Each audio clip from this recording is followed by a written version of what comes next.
Amen. Purihin po ang Panginoon at muli ho, isang magandang gabi sa bawat isa. Ang inyong napakinggan ay ang instrumental ng napaka-pamilyar na awiting Kristiyano, ang Amazing Grace, and that's by our very own Brother Jem Gahete. So, buti nyo pa ho na bisita ang kanyang YouTube channel, Pianistang Kristiyano. I-search nyo lang po yun. And please do like and subscribe and view all the videos. So, hindi pa ganun karami. Pero ito po ay napakainam for meditation, for listening. Pwede niyong pakinggan habang naglalaba, nagpa-plancha o nagda-drive. Pwede po yan. At yan po ay maganda sapagkat ito yung mga piling-pili na mga awitin ng pananampalataya. At ito po ay makakapag-steer up ng ating mga thoughts towards God. So muli ho, magandang gabi. Welcome sa atin hong pag-aaral. It is our time in the Word. At ito po ay tuwing Wednesday and Friday. At salamat po sa atin hong mga nakakasama. And I do believe meron po tayong mga bagong nakakasama sa atin hong mga pag-aaral. Ano ho? So bago ho ang lahat, ay ilan ho munang mga announcements and reminders sa atin hong mga kapatiran, particularly dito ho sa JCBC. Mamaya ho, pagkatapos ho ng ating Time in the Word around 7:15 p.m. ay magkakaroon tayo ng ating OPM, that is online prayer meeting, at inaasahan po ang mga kapatiran na tayo magkasama-sama, magkaroon ng konting kamustahan at magpanalanghinan sa isa't isa. And then also sa Sunday, ang ating gawain 8:30 ng umaga, that will be our Sunday school, and then ang ating worship services 10 a.m. At inaasahan mo mga Kristiyano na tayo ho ay magkatipon-tipon at patuloy nating inoobserbahan ang ating mga health safe protocols. So, health safety protocols sa iyo. At yun ho ay patuloy natin gagawin, pero patuloy din ho nating iingatan maging ang ating spiritual na kalusugan. So, atin hong ini-encourage ang mga kapatiran na maging present as much as we can. At kung meron ho kayong mga concerns or mga questions about that gathering, you can directly call me or message me or text me upang mabigyang kasagutan po yung mga bagay na yun. And speaking of questions or concerns, ang atin hong time in the Word, ini-encourage ho ang bawat isa kung sakali man ho na merong mga katanungan, kung merong mga bagay ho tayong mga hindi nauunawaan or malabo or sa kurso ng ating pag-aaral maging mga nakaraan ay meron ho kayong katanungan, ay ini-encourage ho natin na inyong pwede nyo hong i-comment or pwede nyo i-direct message ho sa akin, at yan ho ay atin hong ipaglilingkod.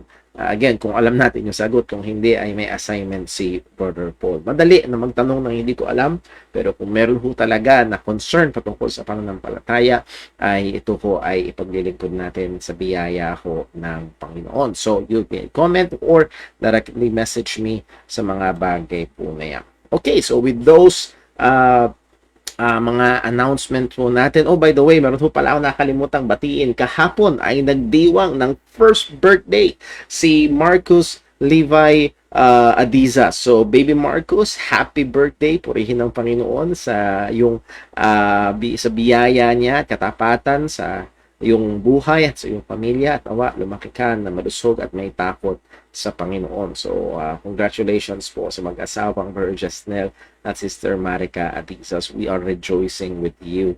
And that's a milestone ano ho, na makatungtong sa unang taong gulang ang anak. So, purihin ng Panginoon sa bagay po na yan. Okay, so with that, tayo ho ay dumako sa atin hong pambugan na panalangin bago tayo mag-go on sa ating pag-aaral ngayong gabi.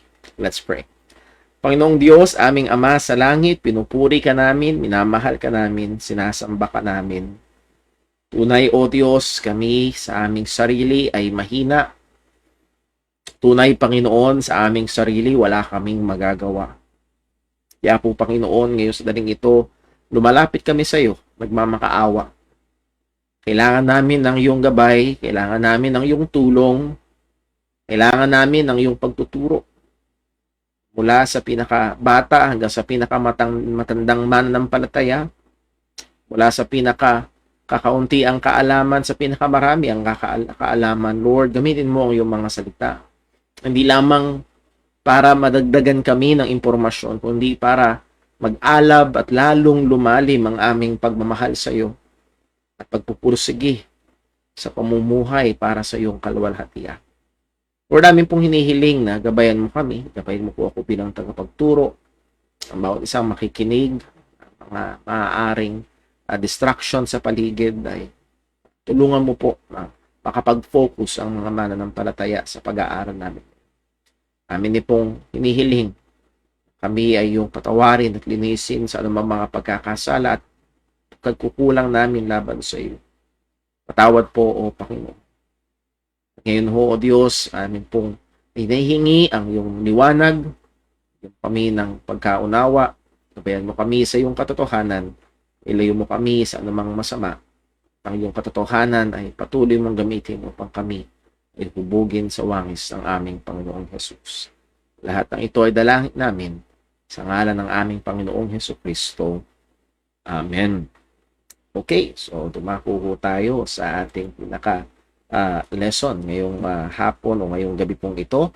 So again, we are still in the doctrine of salvation and this is lesson 25 at doon na tayo sa area ng application ng salvation to itong kaligtasan na ito ay plano ng Panginoon, may mga pinili ang Panginoon as we have seen, clear sa scripture, and then itong kaligtasan na plano at binayaran ng ating Panginoong Kristo ay i-apply ngayon sa mga kahinirang ng Panginoon, and ito nga ho yung una is God's effectual call. Ito yung pagtawag ng Panginoon sa kanyang mga hinirang upang sila ay epektibong sumampalataya. So, atin yung reviewin ang ilang mga bagay na ating napag-aralan na. Ating natalakay ang pagiging totally depraved ng tao, ang buong pagkatao ay apektado ng kasalanan. Pag-aralan ho natin ang pagpili ng Diyos sa ikaliligtas. Ang Diyos mula pa nung pasimula, from eternity past, sa pamamagitan ng kanyang soberanong kalooban, ay pumili ng mga partikular na individual kay Kristo Jesus upang maligtas. So, malinaw ito sa Biblia.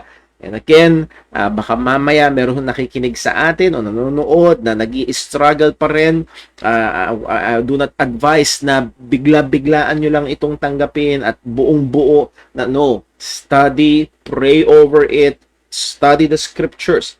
Dahil ayaw ho natin na nakatungtong kayo dahil kasi sinabi ni Brother Paul. No. I hope na at the end of the day ay ang tungtungan, well, dahil I am convinced na ito ang sinabi ng salita ng Panginoon. At muli, kung merong mga questions ay pwede nyo hong i-direct huyaan sa akin. Number next, ito na yung ating pinag-aaralan, application of salvation, particularly ang pagtawag ng Diyos or ang epektibong pagtawag ng Panginoon. Ano ito? Sabi ni Wayne Grudem, ang epektibong pagtawag ng Diyos ay isang gawa ng Diyos Ama na kung saan siya ay nagsasalita sa pamamagitan ng paghahayag ng tao ng ebanghelyo na kung saan kanyang tinatawag ang mga tao at walang iba ito kung hindi ang mga hinirang sa kanyang sarili sa paraan na kung saan sila ay tutugon sa pamamagitan ng pananampalataya sa ikaliligtas. So this is effectual call or effective calling. That is, sa madaling salita, kapag tinawag ng Diyos, hindi po pwedeng pumalya ang pagtawag na ito. Ito ay magkakaroon ng resulta at ang resulta nito sila ay tutugon sa pananampalataya kay Kristo at maliligtas. Now, again, maganda sana ang lahat ng ito. Sounds good, Brother Paul, pero is it biblical? So muli, ito yung ilang sa mga passages na ating natiknan na. Sa 1 Corinthians chapter 1 verse 22 ang sabi, for the Jews require a sign and the Greeks seek after wisdom, but we preach Christ crucified, unto the Jews a stumbling block and unto the Greeks foolishness. So here is Apostle Paul ay sinasabi niya, we preach Christ crucified sa verse 23, Pero meron siyang binanggit na dalawang grupo ng mga tao, mga Hudyo at mga Griego, and in this context, ito ay pumapatungkol sa lahat ng tao. Kung ikaw hindi Hudyo, ikaw ay Hintil, or in this passage, represented by the Greeks. So this is all people. And then after that, meron siyang binanggit na ikatlong grupo. Sino yung ikatlong grupo? Well, sa verse 24, but unto them which are called. Ano? At ilang beses tayong babalik dito sa 1 Corinthians 1:22. Particularly ang verse 24, unto them which are called, mula doon sa mga Jews na stumbling block ang gospel at mga Greeks na foolishness ang gospel, pero sa mga Jews and Greeks na tinawag ng Diyos, hindi na stumbling block at hindi na rin foolishness ang gospel, but rather Christ is the power of God and the wisdom of God. So, natutukso ako mag-preach ng nasa passage ito. It's just napakaganda at napakaliwanag na ang nagbukod tangi, ang nagpag-iba ay hindi yung pagiging Hudyo, hindi yung pagiging Griego, kundi yung pagtawag ng Panginoon.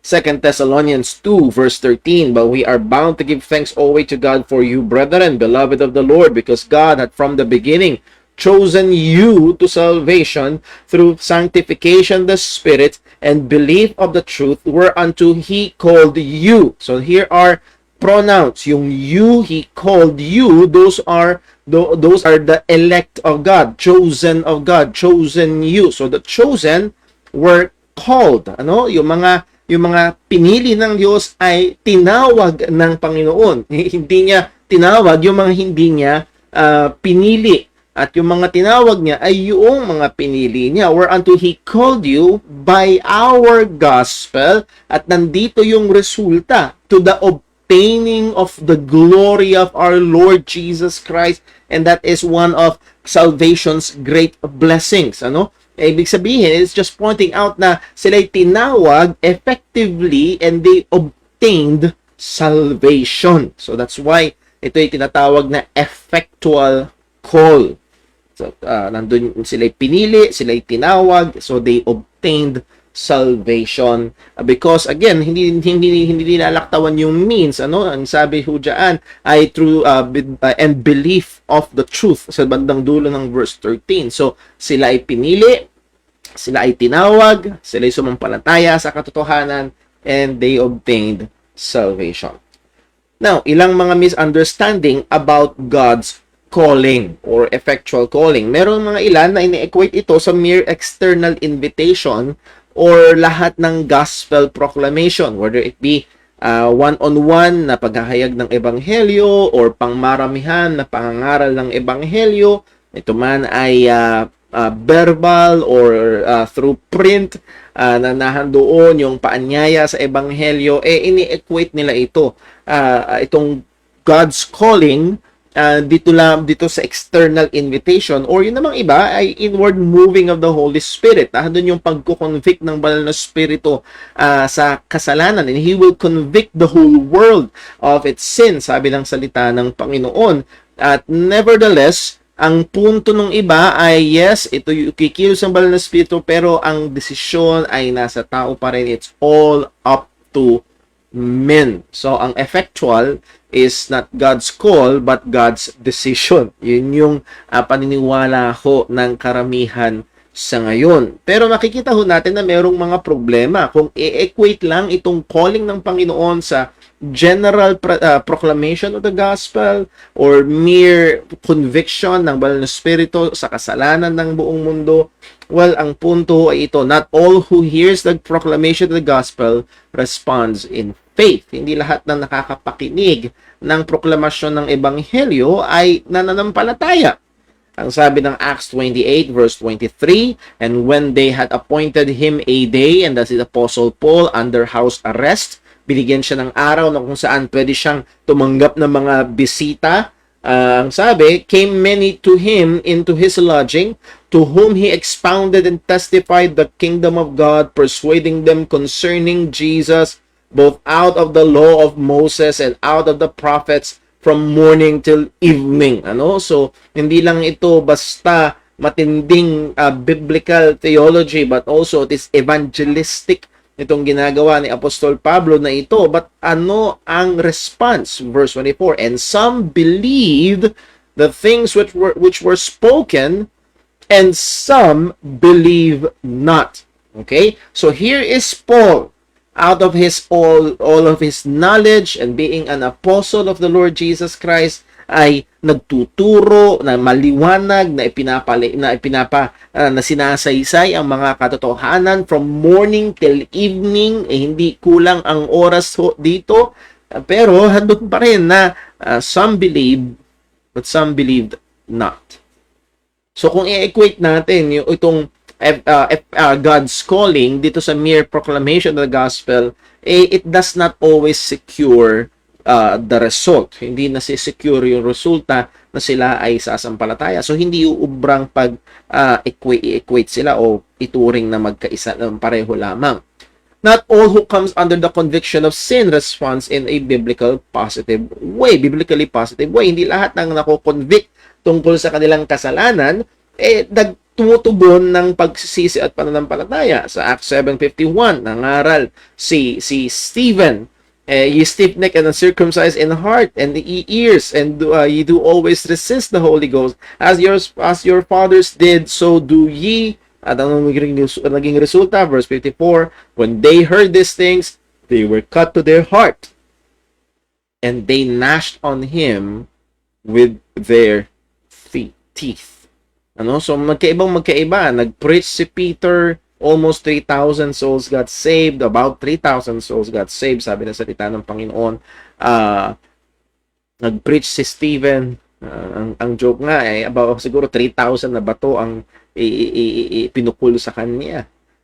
Again, hindi laging nagre-resulta sa pananampalataya, at makikita natin as we further our studies pagdating sa partikular na pinag-aaralan natin na tawag ng Panginoon, ay ito'y always effective at nagsisecure ng kaligtasan.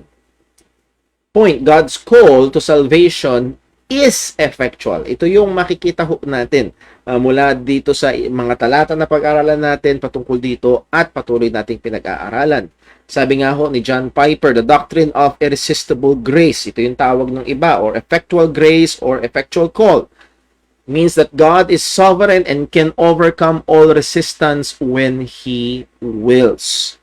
Ang Diyos ay soberano, and ayaw ng tao sa Diyos, pero pwede itong i-overcome ng Panginoon sa pamamagitan ng kanyang kapangyarihan upang itong resistance ay magapi at ang tao ay manampalataya. More specifically, irresistible grace refers to the sovereign work of God to overcome the rebellion of our hearts and bring us to faith in Christ so that we can be saved. So itong effectual call, it is an overcoming sovereign working of God. Ito yung nag-overcome, gumagapi, ito yung panalo itong pagtawag ng Panginoon ito. Hindi ito maaaring matalo, hindi ito maaaring magapi, hindi ito maaaring hindi umepekto sa kaparaanan na gusto ng Panginoon.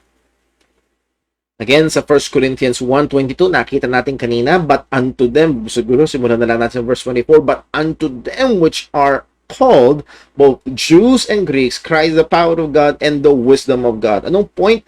In this passage, God's call sets the believers apart from unbelievers. Ito yung nagbukod tangi. Kung wala itong calling na ito, kung wala itong God's call na ito sa verse 24, well, lahat ay mananatili sa verse 23 that to the Jews stumbling block, to the Greeks foolishness. Mananatili lahat doon, but what made the difference is the verse 24, God called. Tumawag ang Panginoon, at sa mga tinawag, well, Christ, the power of God, and the wisdom of God. That means they believed the gospel, nanampalataya sila sa gospel. So, isang anggulo ito na madalas hindi nabibigyang pansin pagdating sa kaligtasan natin. madalas na ano lang ho natin na may nag-preach at na-convict tayo at nag-desisyon tayong manampalataya, magsisi at manampalataya kay Kristo. And again, may katotohanan doon sa mga yon, pero narito ang isa pang anggulo, isa pang katotohanan. Yes, may nag-preach, pero merong Diyos na tumawag sa atin. To make it more personal, kung ikaw ay Kristiyano ngayon, ang Diyos ay tinawag ka upang sa kanyang sarili, tunawag ka para sumampalataya kay Kristo. Now, tingnan natin, the author of the call, pinag-aralan natin last time, sino ang author? Now, the author of the call is not the preacher or the human witness. Hindi itong panawagan. Yes, the preacher, ang mangangaral ay tinatawag. Nagko-call ang mangangaral para ang mga tao ay magsisi at manampalataya. Ang nagso-soul winning ay tinatawag ang kanyang kinakausap para magsisi at sumampalataya. Yes, those are human calling or general call na tinatawag, pero itong specificong pagtawag na ating pinag-aaralan, hindi ang tao ang pinagmumulan o ang author. Note, not primarily the Son or the Holy Spirit. We are not saying na hindi tumatawag ang anak, hindi natin sinasabing hindi tumatawag ang banal na Espiritu. Yes, may mga verses patungkol dyan. Pero primarily, makikita natin sa Biblia, ang pinapakita ay walang iba kung hindi ang Ama ang siyang tumatawag at tinatawag ng Ama patungo kay Kristo upang manampalataya kay Kristo. So the Son is the focus of the response, and the Holy Spirit makes the sinner able by regeneration. So ang Ama ay ang tinatawag patungo kay Kristo, at ang Banal na Espiritu ay umaakto doon sa makasalanan upang siya ay panganak na muli at tumugon sa panawagan na yun. At lahat ng ito ay instantaneous na nangyayari. Point. The Scripture presents the Father as the one who effectually calls. Pinapakilala, pinapakita ng banal na kasulatan ang Ama na siyang tumatawag, epektibo upang tayo ay maligtas o ang sinuman. 1 Corinthians 1:9, God is faithful, by whom ye were called unto the fellowship of His Son, Jesus Christ our Lord. So, God is faithful na siyang tumawag sa atin. Ephesians 1 verse 17, the God of our Lord Jesus Christ, the Father of glory, may give unto you the spirit of wisdom and revelation in the knowledge of Him, the eyes of your understanding being enlightened, that ye may know what is the hope of His calling. And that's yung His na pronoun doon is none other than the Father. The Father is actively involved in the execution of His own plan. He initiates both the plan and the application of salvation. So, makita ho natin at nandun nga yung isa sa mga note dyan, let us appreciate and be in awe of the Trinitarian work in our salvation. Mamangha tayo at i-appreciate natin. Madalas sa tao na yes, hindi natin sinasabing masama na i-appreciate yung mga instrumentong ginamit ng Diyos upang tayo ay makapakinig ng Ebanghelyo. Purihin at salamat sa Diyos sa kanila. But look at this. Ang Diyos Ama, ang Anak at ang Banal na Espiritu mismo ay aktibo at kumikilos at involved. Kung babalikan mo yung panahon na ikaw ay naligtas, hindi aksidente lang. Hindi nagkataon lang na si Brother Paul, that's around 1998 pa, ay sa isang home Bible study dito sa amin, naka-short lang at nakasando. At as far as I know, every time na nagsisimula yung Bible study noon ay ang tingin ko lagi ay istorbo ko sa panood ko ng telebisyon. Walang-wala, yes, may ginamit ang Diyos na tao, pero purihin ang Diyos na pumilos. At ang Ama na tumawag. We can appreciate and be in awe na itong kaligtasan natin na ito ay gawa at kilos ng Panginoon. Now, the nature of the call, an immediate act of God. Ano? Ito yung katangian ng call. Ito yung katangian ng pagtawag ng Diyos na ito. Ito ay immediate act ng Panginoon. Daglian. It is an instantaneous act. Ano? Hindi ito proseso. Ito ay instant na nagsisecure ng epekto. 1 Peter chapter 2 verse 9. But ye are a chosen generation, a royal priesthood, and a holy nation, a peculiar people, that ye should show for the praises of him who hath called you out of darkness into his marvelous light. So, tinawag kayo palabas, at nung nilabas kayo, pasok agad kayo into his marvelous light. Hindi ito isang proseso, ito ay nangyayari kaagad. An immediate direct operation ng God in the individual elect sinner. Ano? So, ito'y immediate na gawa ng Panginoon, ito'y immediate din na operasyon ng Panginoon doon sa individual na makasalanan. Hindi ito mere urging, ano, na para bang mere invitation, oy, lapit ka kay Kristo, bilis. Lapit ka. O para bang marang tindero sa palengke na aya ng aya sa mga gustong mamili. Alala ko nung nakaraan, nung araw, ako'y pumunta sa palengke. Kailangan mamalengke. Halos bawat tindahan na bibilin mo, Sir, ano po yun? Sir, ano po yun? Kuya, ano po yun? Ano pong hanap po nila? Tawag ng tawag. And again, nasa desisyon noong customer kung siya ba'y titingin, papasok, pipili, bibili. Hindi ganun ang pagtawag ng Panginoon na ito. Hindi siya merely urging sa makasalanan na nag-iimbita at naghihintay ang Diyos. Tutugon ba siya? Sasagot ba siya? No, hindi. Ano? And then, on the other side, itong mere urging or mere invitation ay masyadong mahina. Yun namang isa, masyadong violente. Ano? It is not a violent compulsion or force. Hindi pinupuwersa ni Lord.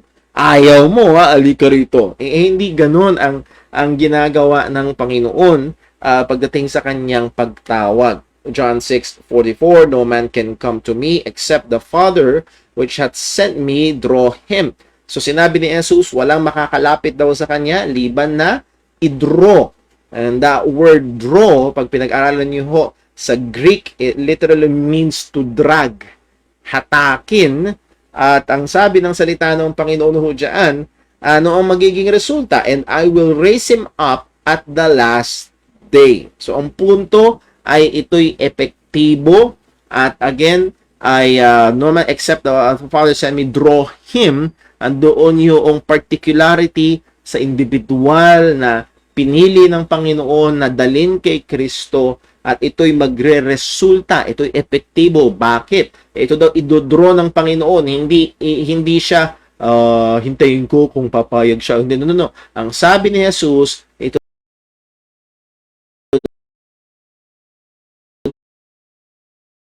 daw dinro ng Panginoon patungo kay Kristo, I will raise him up at the last day. So muli, ito ay epektibo, ito ay immediate and direct operation ng Panginoon sa individual na makasalanan.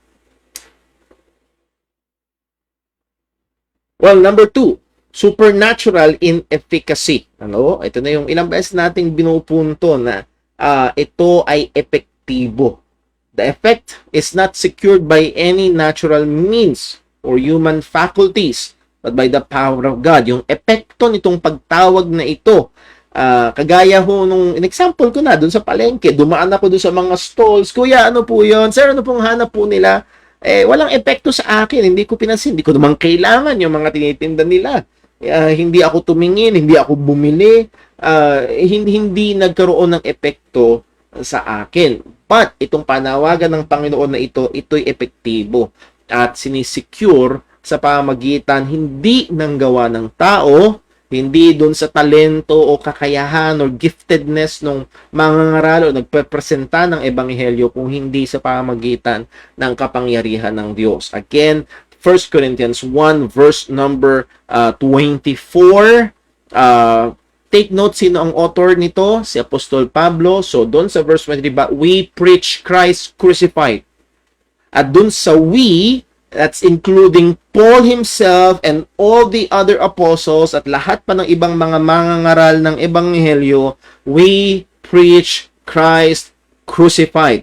Primarily, si Pablo at yung kanyang mga kasama na nag-minister doon sa Corinth o nag-minister doon sa Corinth. So, we preach Christ crucified. At kahit na si Apostol Pablo ang nangangaral, ang sabi niya, to the Jews, it is a stumbling block. To the Greeks, it is foolishness. And sino pa bang merong mas matinding lalim sa teolohiya at pagpapaliwanag kundi si Apostol Pablo, humanly speaking. Pero again, kung hiwalay sa pagkilos ng Diyos, hiwalay sa kapangyarihan ng Diyos, it will be just a stumbling block and foolishness sa mga nakikinig. Ano ang nagpag-iba? Again, ano ang nagbigay ng epekto? Ang sabi, but unto them which are called, both Jews and Greeks, Christ the power of God and the wisdom of God. So si Apostle Paul mismo, alam niya, it's not his power or ability, but it is the calling of God that made the difference. So God's call overcomes man's depravity. At sabi nga ho ni John Piper kanina sa binasa natin. So, ino-overcome nito yung depravity ng tao. So, the effect is not secured by any natural means. 2 Corinthians 4:6, for God, who commanded the light to shine out of darkness, had shined in our hearts. Siguro napansin ho ng ilang mga kapatid, isa to sa mga paborito ko personally na text with regards to our salvation dahil talagang ikinumpara ni Apostol Pablo doon sa paglikha ng Diyos ng liwanag sa Genesis 1. He commanded the light to shine. Paano yun? Let there be light, and there was light. So God commanded the light to shine out of darkness. Ano daw? Had shined in our hearts. And that word shine is a verb. It is active. That is God doing the shining. Ang Diyos ang nagbigay liwanag sa ating mga puso. Para saan? To give the light of the knowledge of the glory of God in the face of the Lord Jesus Christ. Siguro, let me say it this way. Kung hindi nagbigay liwanag ang Diyos, hindi mo makikita si Kristo. Mananatiling katitisuran at kamangmangan sa iyo ang ebanghelyo kung hindi tayo binigyan ng liwanag ng Diyos, kung hindi tayo tinawag ng Diyos. And in this way, pinresenta ito ng miraculous working ng Panginoon. And ang punto rito na overcome yung darkness, itong kadiliman na ating kalalagayan dahil tayo ay patay at alipin sa kasalanan ay na-overcome ng biyaya at ng kapangyarihan ng Panginoon. That's why it is effectual. It is effectual. Pag nagbasa ho kayo at nakinig kayo ng ilang mga mangangaral na tinuturo ito, maaaring marinig nyo na madalas may mga theologians na kinukumpara ito sa pagtawag ni Jesus kay Lazarus from the grave. Ano ho? Nung sabi ni Jesus, Lazarus, labas ka dyan. walang itinulong si Lazarus. Hindi tinanong, Lazarus, gusto mong mabuhay ulit? No. Sabi ng Panginoong Jesus, Lazarus, labas ka dyan. At si Lazarus ay walang magawa kung hindi mabuhay muli. At siya ay lumabas doon sa libingan. Tinawag siya ni Kristo at ito ay epektibo. Thirdly, the effect is certain and absolute. Siguro medyo naging paulit-ulit natin itong binibigyang diin sapagkat meron pa rin hong tumatanggi sa katotohanan ito. And let me emphasize, hindi ito papalya. It will not fail. Itong pagtawag ng Diyos na ito, it will not fail. Romans 8:30, bigyan pansin na rin natin minsan, moreover, whom He did predestinate, them He also called, and whom He called, them He also justified. So, and then whom He justified, them He also glorified. So, hindi ito papalya.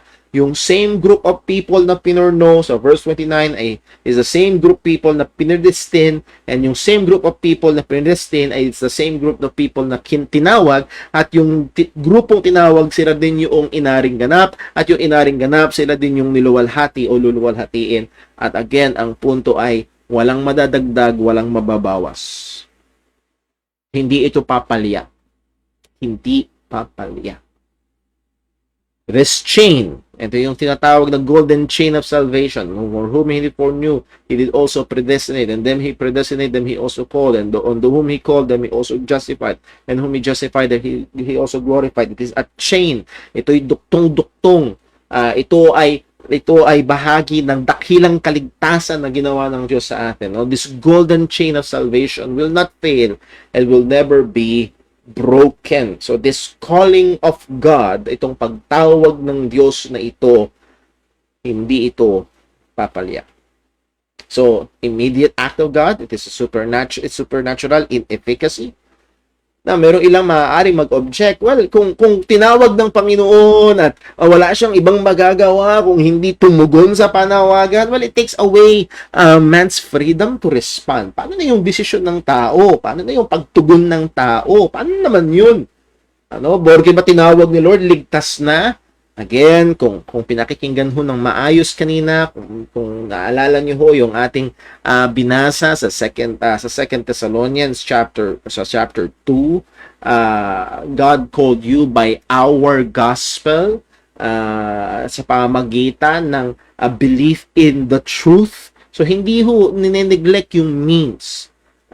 Let us answer this objection. Ang sagot ay ito, no, it does not. It does not take away man's freedom to respond. Rather, the freedom of the sinner is secured by the call of God. So, yung kalayaan ng makasalanan, yung paglaya ng makasalanan ay sinisecure ng pagtawag ng Panginoon. Sabi nga ng 1689, they come most freely being made willing by His grace. So, itong mga tao na tinawag ng Panginoon, they are made willing, and because they are made willing, they will believe. Sila ay sasampalataya. Again, muli, let us just apply it personally and balikan natin yung araw na tayo ay sumampalataya. Paano nangyari yun? Maganda lang ba yung gising natin nung araw na yon? Extra husay lang ba yung nag-share sa atin noon? Extra spiritual lang ba tayo? No. Tinawag tayo ng Diyos at itong pagtawag ng Diyos na ito ang nagpalaya sa atin sa pagkaalipin at sa pagiging patay sa kasalanan. Kaya tayo tumugon sa pananampalataya at tayo ay naligtas. Reminder, man left to himself will always prefer darkness over light. Huwag natin kalimutan yung mga nauna nating pag-aaral. At isang mahalaga sa pag-aaral sa theology ay huwag nating kakalimutan yung ibang mga doktrina kapag pinag-aaralan yung iba. It should be one tapestry. Sabi nga ng isang theologian na pag binatak mo masyado yung isa, hindi maapektuhan yung iba. So again, huwag natin kakalimutan na ang tao ay totally depraved, ayaw niya sa Diyos, hindi niya hinahanap ang Diyos, mas mahal niya ang dilim kaysa sa liwanag. So pag hindi tinawag ng Diyos, pag hindi kumilos ang Diyos, anong pipiliin ng tao? Pipiliin ng tao ay dilim, hindi si Kristo. Ang pipiliin ng tao ay yung kasalanan at hindi si Kristo. So His only hope is the working of God. Ang tanging pag-asa ng taong makasalanan ay ang pagkilos ng Diyos. Sa John 8 verse 36, sabi, if the Son therefore shall make you free, he shall be free indeed. Hindi tayo, hindi ang preacher, hindi ang tao, kundi si Kristo ang nagpapalaya. At pag pinalaya ka ni Kristo, sigurado ay ikaw ay makakalaya. So point, freedom is secured not by the act of man, but by the work of Christ. So, hindi totoo na nawawala yung freedom to respond. Actually, dun nga siya nagtatamo ng freedom to respond to the gospel sa pamamagitan ng pagtawag ng Panginoon. So, let us have some evangelistic applications. Number 1, we must avoid effort-based optimism. We must avoid effort-based optimism. Ano ibig sabihin? Supposing that with our methods, zeal, and airtight arguments, we can easily persuade anyone. Magiging honest si Brother Paul, dati akala ko ganito. Kung basta mailinya mo yung mga tamang argumento, Kapag sunod-sunod mo yung tamang mga ilustrasyon, tanungin mo sila sa tamang pagkakataon, tamang tono ng boses, at dahan doon yung tamang metodolohiya at yung mga argumento mo ay hindi nila mapahihindian. And at last, tanungin mo sila, tatanggapin niyo ho ba si Jesus o tatanggapin? Tatanggihan niyo ho ba si Jesus o tatanggapin? At yun yung paraan ko dati. Sino ba naman ang magsasabing tatanggihan si Jesus? And bilang tao, merong danger na tayo ay mahulog sa paniniwala na yung ating methods, yung ating paraan, yung ating zealousness, yung mga argumento natin at sagot sa mga tanong at paraan ng pagpapresenta ay makakapag-persuade at easily persuade ang sinuman. At ito yung mag-overcome sa pagiging alipin sa kasalanan at patay sa kasalanan ng tao. So we must avoid effort-based optimism. Now, gusto kong maging maliwanag, hindi ho sinabi na we must avoid effort. Liwanagin ko lang ho, no? Hindi natin sinasabing we must avoid effort, we must exert effort. Tinatawag tayo ng Diyos sa ganon, malinaw yun, kagaya nung sa ating pag-aaral sa evangelism. Pero yung effort-based optimism, yung positibong pananaw mo sa evangelism ay hindi sa Diyos kung hindi sa metodolohiya o sa effort na ginagawa. So that's two different things. We're not saying na avoid effort. You must put effort, pero yung effort-based optimism, yun yung ating dapat iwasan.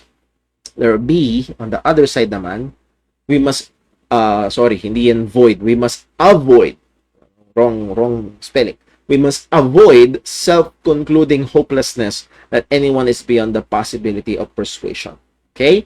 Hindi natin ma-persuade kahit anong argumento na, kahit anong paliwanag na, kahit anong ilustrasyon na, yung mga tanong niya, nasasagot naman. Hindi natin ma-persuade ang tao at minsan naglalaro sa isip na hopeless na, hindi na siya maliligtas. So we must avoid self-concluding hopelessness that anyone is beyond the possibility of persuasion. We can proclaim the gospel with hope that God can overcome man's depravity to save. Again, number one favorite example dyan is si Paul on the road to Damascus to persecute Christians. So, hindi siya nag-aanlinlangan na, tama pa ba itong, no, kakakuha niya lang ng warrant of arrest. And God, ang sabi ni Pablo, but when it pleased God, who separated me from my mother's womb and called me by His grace.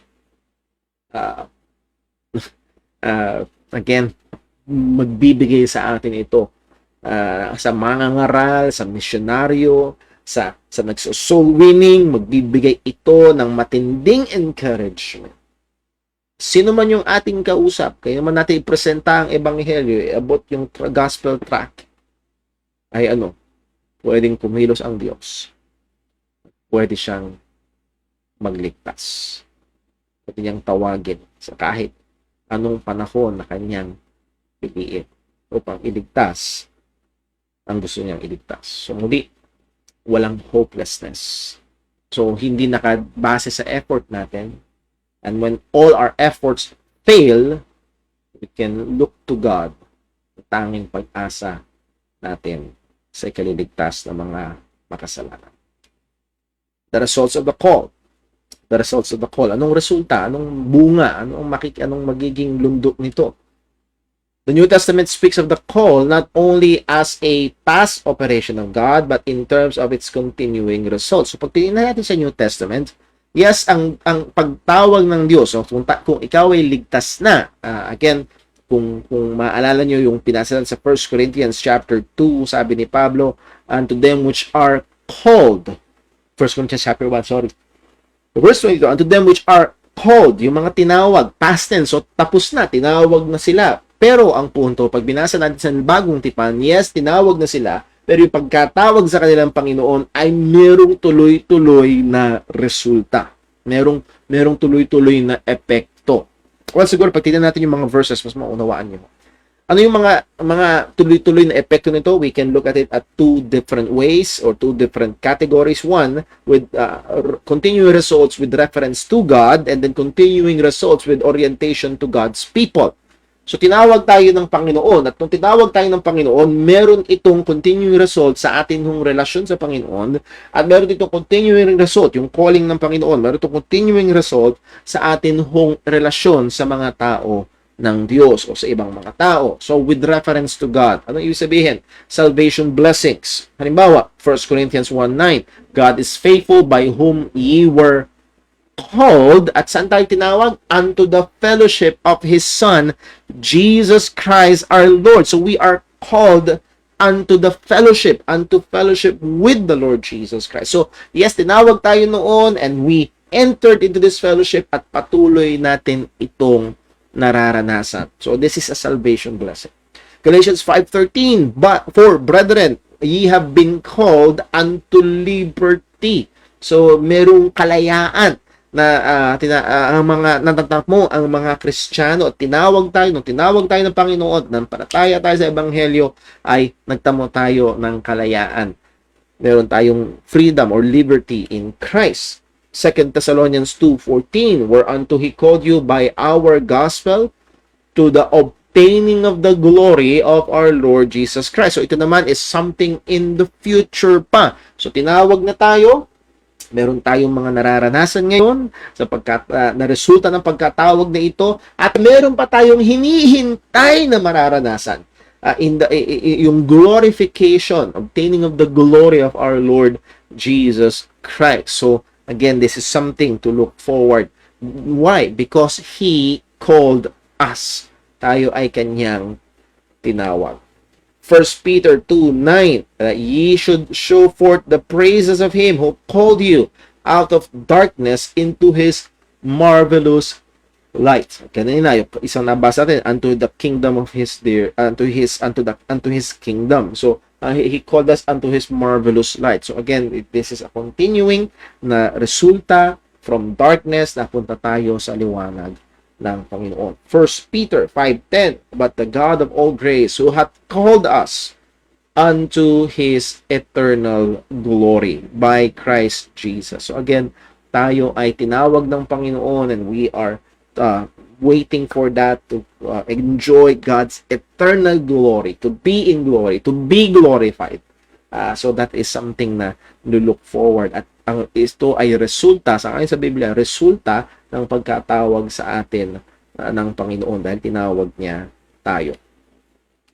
Now, meron din tayong obligation in reference to God. Dahil tinawag tayo ng Diyos, yes, there are many salvation blessings, pero meron din kaakibat na obligasyon. Many appeals to Christian living focus on being true to God's call. Maraming apila sa matapat na pamumuhay bilang Kristiyano ay nakafocus ito dahil totoong tinawag tayo ng Panginoon. Halimbawa, Ephesians 4:1, I therefore, the prisoner of the Lord, beseech you that ye walk worthy of the vocation wherewith ye are called. So, saan ipinako ni Pablo kung paano niya ini-encourage ang mga Kristiyano na lumakad ng isang marapat na paglakad sangayon sa panawagan na tayo ay tinawag ng Panginoon. So, ito ay itinutungtong niya sa panawagan ng Panginoon sa atin sa kaligtasan.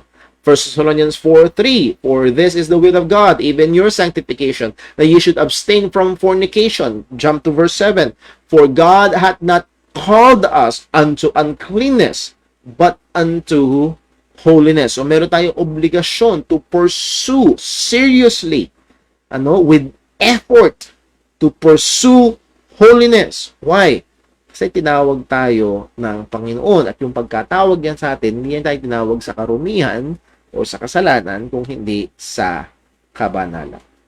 1 Peter 1:15, but as He which has called you is holy, so be holy in all manner of conversation. Siya na tumawag sa atin ay banal. Well, we are given the obligation to be holy, to pursue holiness, habulin ng kabanalan, seryosohin ang kabanalan. Tayo ay Kanyang tinawag. 1 Peter 2:20, for what glory is it if when ye be buffeted for your faults, ye shall take it patiently. But if when ye do well, ye suffer for it, ye take it patiently. This is acceptable with God. For even hereunto were ye called. Maging yung pagbabata, yung pagiging patient, long suffering in persecution because of our faith in Christ, ito'y obligasyon natin dahil tayo ay tinawag dito ng Panginoon. Number 2, with orientation to God's people. So, yung panawagan ng Panginoon ay yes, ito'y nagre-resulta, meron itong resulta sa ating relasyon sa Diyos, and meron itong resulta sa ating relasyon sa mga kapwa natin mananampalataya. Fellowship and dealings. Paano tayo makikipag-fellowship? Paano tayo makikitungo? Put on therefore as the elect of God, holy and beloved, bowels of mercies, kindness, humbleness of mind, meekness, long-suffering, forbearing one another, and forgiving one another. If any man have a quarrel against any, even as Christ forgave you, so also do ye. So, ang dami nang sinabi dito ni Pablo. To put on bowels of mercies, kindness, humbleness of mind, meekness, long-suffering, forbearing one another, forgiving one another. So, lahat ng ito sa atin hong pakikipag-fellowship and dealing with our fellow believers. Verse number 14, and above all this, put on charity, which is the bond of perfectness, and let the peace of God rule in your hearts, to the which also ye are called in one body, and be ye thankful. Bakit mo kailangan gawin lahat tong sinabi sa verse 12 and 13? Well, because we are called into one body. That's the point. Madalas natin sinasabi, ang buhay Kristiyano, hindi ka tinawag to be a lone ranger. Tinawag tayo ng Panginoon. Kung ikaw ay totoong Kristiyano, tinawag ka ng Panginoon to be in that one body. Yes, we believe in the universal body of Christ, pero ang makikita ito, ang manifestation in local churches, to be involved, to be with fellow believers. At dahil you will be with fellow believers, kailangan mo i-exercise yung long-suffering, forbearing one another, forgiving one another, bowels of mercies, kindness, and so on and so forth. Dahil tinawag tayo ng Panginoon to be in one body. To be in one body.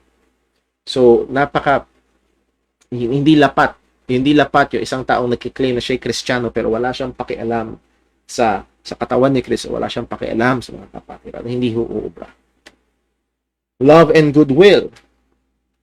Finally, be all of one mind, having compassion one of another. Love as brethren, be pitiful, be courteous, not rendering evil for evil or railing for railing, but contrariwise blessing, knowing that ye are thereunto called. Tinawag tayo dito sa mga kabanalan ito. Gawain ng kabanalan na ito in relation sa ating pakikitungo, particularly sa ating mga kapatiran kay Kristo. At narito yung punto, at ito tayo matatapos ngayong gabi. The truth of God's call is a solid stimulus for faithful Christian living.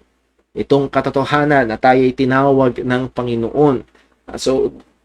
Habang pinaprepare ko itong lesson na ito, isa sa mga bagay na hindi mawala sa isip ko ay ganito kahalaga yung pag-aaral ng theology ng ating salvation. Hindi dapat tayo makontento na basta ako ligtas, sa langit pupunta, that's it. No.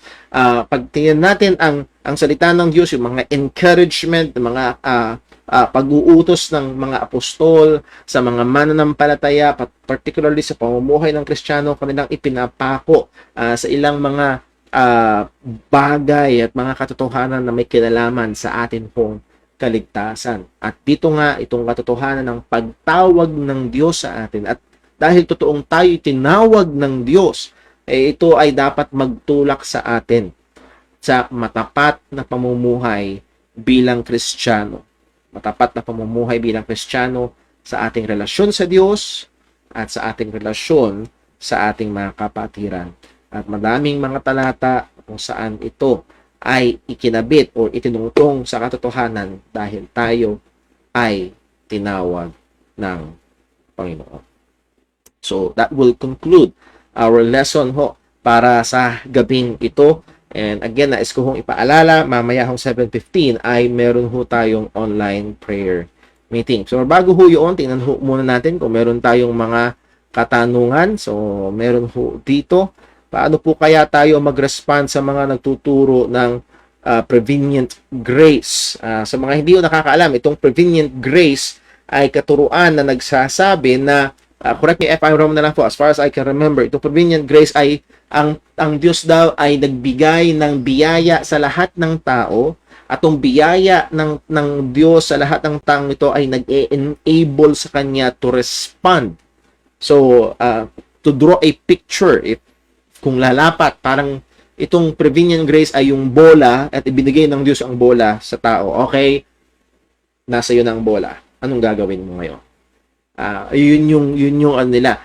Seemingly, ito yung pangsagot nila sa tinatawag ho natin na pinag-aralan natin na total depravity, na ang tao ay patay sa kasalanan, at meron silang sinasabi na ang Diyos ay nagbigay ng biyaya sa tatong biyaya na ito ay nag-overcome sa depravity, and that's why ang tao ay able to respond. But again, siguro how are we to respond? Siguro ho sa marahan, sa malinaw, mapagmahal na paraan, pero hindi ko compromise yung katotohanan, ay ipakita ho natin yung katotohanan ng depravity. At siguro babalik ako doon sa sinabi ni Pablo kanina sa 1 Corinthians chapter 1 verse 22 and following, that what made the difference is not the prevenient grace but the calling of God. Na maipunto yun. Apart from the calling of God, mananatili na si Jesus ay stumbling block and foolishness. Yung gospel ay stumbling block and foolishness. And what overcame that is not prevenient grace, but the calling of the Father. And yes, meron pa tayo ibang mga pag-aaralan like regeneration, at ito yung isa sa mga gawa ng Panginoon na in-overcome. Itong paano enable ang taong patay sa kasalanan upang sumampalataya sa Ebanghelyo. So, kung hindi ko na sagot ng tama, pwede nyo kung i-PM, kung meron gusto nyo pang pag-usapan ng konti, ay maaari naman po yan. At meron pa hong isang katanungan, may ilang mga Armenians na nagsasabing yung account ni Lazarus ay nagpe-pertain sa resurrection ng isang physically dead person, at magkaiba naman daw ang sitwasyon ng isang spiritually dead. Ano po ang masasabi nyo rito? Now, merong as far as I understand, merong katotohanan yung kanilang sinasabi. Ang kailangan ho nating mag-ingat bilang naniniwala sa katotohanan ng depravity or total depravity ng tao, ginagamit yung account ni Lazarus as a picture. Mag-ingat tayo na baka lumabas na ito yung mensahe nung yung pagbangon ni Lazarus mula sa mga patay. Ang mensahe nito ay and then we paint it, kumbaga sabi nga nung iba, we paint the text Calvinist. No, we must be faithful doon sa main message na sinasabi ni Jesus, I am the resurrection. Pinapakilala ni Jesus siya ang muling pagkabuhay. Ang mga mananampalataya sa kanya, sila man ay mamamatay, ay sila ay mabubuhay muli. At ang susunod dito ay actually bago yun, binigay niya yung parable of Lazarus and the rich man, na kung saan ang sabi ng rich man, kung makakakita sila ng mabubuhay mula sa patay, mananampalataya sila. Pinakita ni Jesus na buhay nga ang isa mula sa mga patay si Lazarus, pero hindi pa rin sila nanampalataya. So wag mawala yung main thrust, ano talaga yung mensahe. But as I've said kanina, ikinukumpara yung ginagamit lang bilang larawan kung paano si Jesus tinawag si Lazarus at si Lazarus ay tumugon. Hindi siya, gusto ko bang mabuhay o hindi? Ay, ayoko. Hindi ganoon. O hindi siya ay tumugon at bumangon. Yun yung ginagamit bilang larawan. So, siguro may ano ko ay mag-ingat tayo na baka mamaya ay misinterpret natin at baka ang lumalabas ay itong lumalabas sa atin ay napapalabas natin ang main mensahe ng Lazarus resurrection ay ay yung patungkol sa regeneration. No. Magiging unfaithful tayo doon. But I think walang masama na sabihin it is a picture. Baka nakikita natin ito yung isang magandang halimbawa kung saan in-overcome yung deadness. Siguro ganun yung magandang masasabi po. So thank you. Very good questions at madalas din po nating na-encounter po yun. Let me just review dito po sa ating mga sa text. Wala din naman po. Okay, kung wala na, siguro ho ay dito ho tayo matatapos ngayong gabi. At again, 7:15 ay magkakaroon ho tayo ng atin hong online prayer meeting. So tayo ho ay manalangin sa ating pagtatapos. Let's pray. Panginoong Diyos, aming Ama sa langit, aming pinupuri ka at pinapasalamatan ka sa kabutihan mo, sa katotohanan mo. And Lord, again, please help us kung paano ka naging patient and gracious sa amin, sa aming kalagayan bilang makasalanan, at kami ay yung kinahabagan at yung niligtas. Gawin din naman kami. Maaring may mga kapatiran kami na may ibang paniniwala. Help us to be patient and gracious also, but not compromising. And also, kagaya ho ng aming nakita, Panginoon, na tunay, napakaganda, napakalaki ng pakinabang, ng paglalim sa pagkaunawa sa dakilang kaligtasan. Tulungan mo nawa kami, O Diyos, huwag mo kami hayaang malagay sa pagyayabang. O di, Panginoon, makita namin ang mga dakilang aspeto na ito ng kaligtasan na binigay at ginawa mo para sa amin. Ito'y, as we have seen kanina, magtulak sa amin sa seryoso na kabanalan, seryosong buhay Kristiyano, pagtatapat po sa iyo. Salamat po sa iyong mga salita. Ingatan mo kami. Yan din ang aming pong sama-samang pananalangin po maya-maya. Ikaw rin po ang magpala. At lahat ng ito, O Diyos, ay sa iyo namin ibinabalik ang papuri, pasalamat. Ito po aming dalangin sa pangalan ni Jesus. Amen. Muli po, magandang gabi. Ingat po tayo lagi, and God bless.